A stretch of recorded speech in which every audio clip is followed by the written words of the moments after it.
नमस्कार दोस्तों, बहुत पहले की बात है। यह भगवान महात्मा बुद्ध के समय की घटना है। महात्मा बुद्ध जब भी भिक्षाटन के लिए जाते थे तो आम लोग उनको अनाज भिक्षा में तो देते ही थे, कभी कभी उनको घेर कर अपने मन में उपस्थित सवालों का समाधान के लिए उनसे प्रश्न भी पूछते थे। एक दिन एक व्यक्ति ने भगवान बुद्ध से पूछा, प्रभु जीवन का मूल्य क्या है? दोस्तों, कहानी शुरू करने से पहले आपसे निवेदन है कि कमेंट बॉक्स में नमो बुद्धाय जरूर लिख दे। चलिए कहानी शुरू करते हैं। भगवान बुद्ध ने उस व्यक्ति को एक चमकता हुआ पत्थर दिया और कहा, जा इस पत्थर का मूल्य पता करके आना, पर ध्यान रहे तुम्हें इस पत्थर को बेचना नहीं है, केवल इसका मूल्य पता करना है।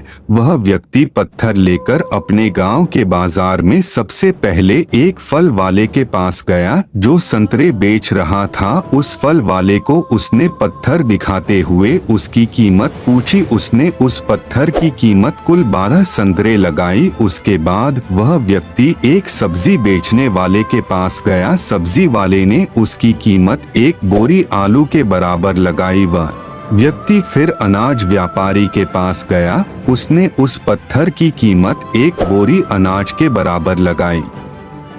इसके बाद वह व्यक्ति सोने चांदी के व्यापारी के पास गया और सोनार को उस पत्थर को दिखाया और उससे उसका मूल्य पूछा। तो सोनार ने उस पत्थर को देखते हुआ कहा, 50 लाख में मुझे इस पत्थर को बेच दो। उस व्यक्ति ने सोनार को मना कर दिया तो सुनार ने फिर कहा, भाई 2 करोड़ में दे दो या तुम ही बता दो इसकी क्या कीमत तुम लोगे। उस आदमी ने सोनार से कहा, मेरे गुरु ने इस पत्थर को बेचने से मना किया है। इसके बाद वह व्यक्ति हीरे के एक जौहरी के पास गया। जौहरी ने उस पत्थर को देखा, उसने उसे रूबी के रूप में पहचाना। उसने उस पत्थर के सामने एक लाल कपड़ा बिछाया और उस बेशकीमती रूबी की एक परिक्रमा लगाई, माथा टेका। फिर जौहरी ने उस व्यक्ति से पूछा, कहाँ से लाए भाई ये बेशकीमती रूबी? सारी कायनात, क्या सारी दुनिया बेचकर भी इस अनमोल पत्थर की कीमत नहीं लगाई जा सकती है?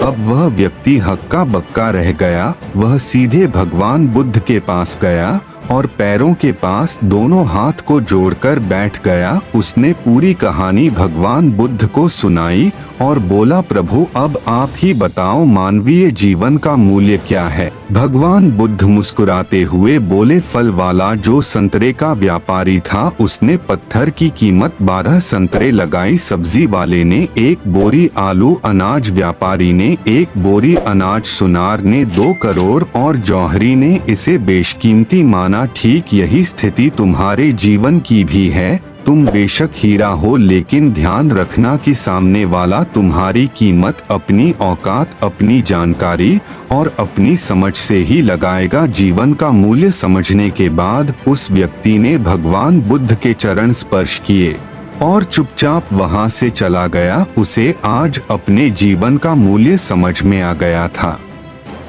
अब वह अपना मानवीय जीवन श्रेष्ठ कार्य में लगाना चाहता है। दोस्तों, हमें अपने जीवन और अपनी प्रतिभा का मूल्यांकन स्वयं करना चाहिए और पूरे आत्मविश्वास के साथ जीवन के कार्य करने चाहिए। तभी आपको अपने जीवन में किए गए कामों पर संतोष और आनंद प्राप्त होगा। अब चाहे आप अपने आप को 12 संतरे लायक कामयाब बना लो या बेशकीमती बना लो, निर्णय आपका है। दोस्तों, आज की यह छोटी सी कहानी आपकी कीमत आपको अवश्य पसंद आई होगी और साथ ही इस कहानी से आपको खुश रहने का मूल मंत्र मालूम हो गया होगा। दोस्तों, कहानी पसंद आई तो वीडियो को लाइक कर देना और इसी तरह की गौतम बुद्ध की प्रेरणादायक कहानियों के लिए हमारे YouTube चैनल अमूल्या वॉइस को सब्सक्राइब करके नोटिफिकेशन घंटी को ऑल पर सेलेक्ट कर ले, जिससे हमारे चैनल पर आने वाले वीडियो का नोटिफिकेशन सबसे पहले आपको मिल जाएगा। नमो बुद्धाय।